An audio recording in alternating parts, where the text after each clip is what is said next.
ये क्या, सारा किचन फैला हुआ है और सिंक में भी झूठे बर्तन पड़े हुए हैं। मेरा तो दिल ही नहीं कर रहा है कुछ काम करने का।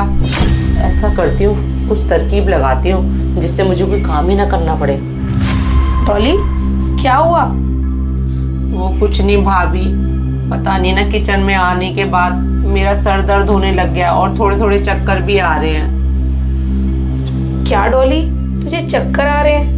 चल कोई बात नहीं, तू जाके आराम कर, मैं किचन भी साफ कर लूंगी और बर्तन भी मांज लूंगी, ठीक है? ठीक है भाभी, अगर आप इतना कह रहे हो।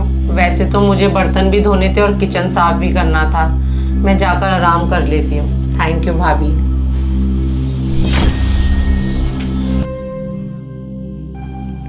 ये क्या, पढ़ाई करते करते 1 बज गया। मुझे तो टाइम का पता ही नहीं चला। और दोपहर के खाने की बारी तो मेरी है। अब कैसे बनाऊं? मेरा तो बिल्कुल भी मन नहीं कर रहा। ऐसा करती हूँ, दोबारा से भाभी के सामने नौटंकी करती हूँ जिससे कि दोपहर का खाना भाभी बना ले। भाभी, ओ भाभी।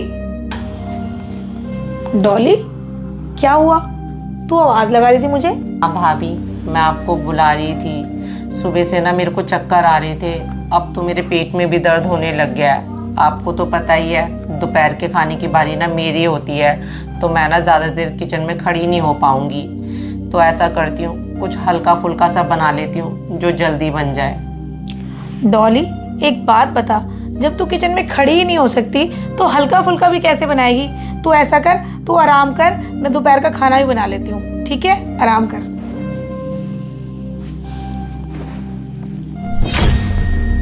वैसे एक बात है, भाभी कितनी बेवकूफ़ है। उसको पता ही नहीं चलता कि मैं सच बोल रही हूँ या बहाने मार रही हूँ। इसमें उनकी गलती कोई नहीं है, मैं एक्टिंग इतनी बढ़िया करती हूँ। चल पढ़ाई कर लेती हूँ।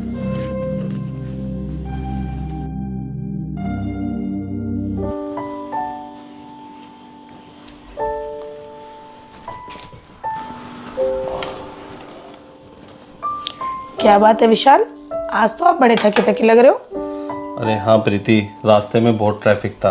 अरे मेरी छोड़ो, तुम बताओ, तुम इतनी थकी थकी कैसे लग रही हो? क्या बताऊं विशाल, सुबह से सारे घर के काम अकेले ही कर रही हूँ ना, इसलिए थोड़ी सी थकान हो गई है। क्यों? घर के सारे काम तुमने अकेले क्यों किए? डोली कहाँ है? तुम दोनों तो मिल बांट के काम करती हो ना। हाँ विशाल, वैसे तो हम घर के काम मिल बांट कर ही करते हैं, पर क्या हुआ, आज सुबह से ना डॉली की तबीयत ठीक नहीं है, इसीलिए सारे काम मुझे ही करने पड़े।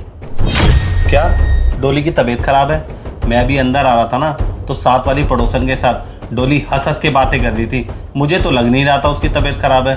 और वैसे भी तुम्हें पता है ना, डोली कितनी नौटंकीबाज है, तो उसकी बातों में क्यों फंस जाती हो? विशाल, आपको क्या लगता है मुझे कुछ समझ नहीं आता? मुझे सब समझ आता है। और आज भी डॉली ने जो बहाना मारा है ना काम से बचने के लिए कि मैं बीमार हूँ, मुझे अच्छे से पता है वो कोई बीमार नहीं है।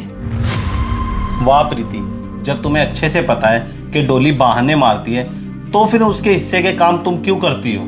विशाल, मैं डॉली के हिस्से काम सिर्फ इसलिए करती हूँ ताकि वो पढ़ पाए, और वो ना पढ़ लिख के टीचर बनना चाहती है। ये क्या, भाभी को तो सब कुछ पता है कि मैं काम से बचने के लिए बहाने मारती हूँ, लेकिन फिर भी भाभी ने मुझे कभी कुछ नहीं कहा। मैं कितना गलत थी, मुझे भाभी के साथ ऐसा नहीं करना चाहिए था। प्रीति, एक बात बोलूं, डोली चाहे जैसी भी है, लेकिन तुम उसे सपोर्ट बहुत करती हो। विशाल, सपोर्ट क्यों ना करूं?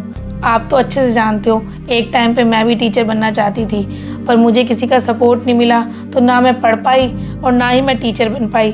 पर मैं डॉली के जीवन में ऐसा कुछ भी नहीं होने दूंगी।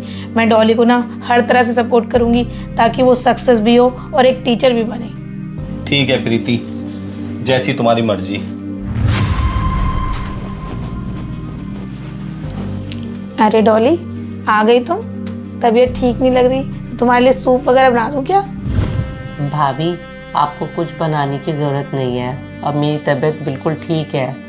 और भाभी, आपसे एक बात बोलूं, मैंने ना कई घरों में देखा था कि जेठानी हमेशा अपनी देवरानी को नीचा दिखाने में लगी रहती है, पर आप तो बिल्कुल भी ऐसे नहीं हो।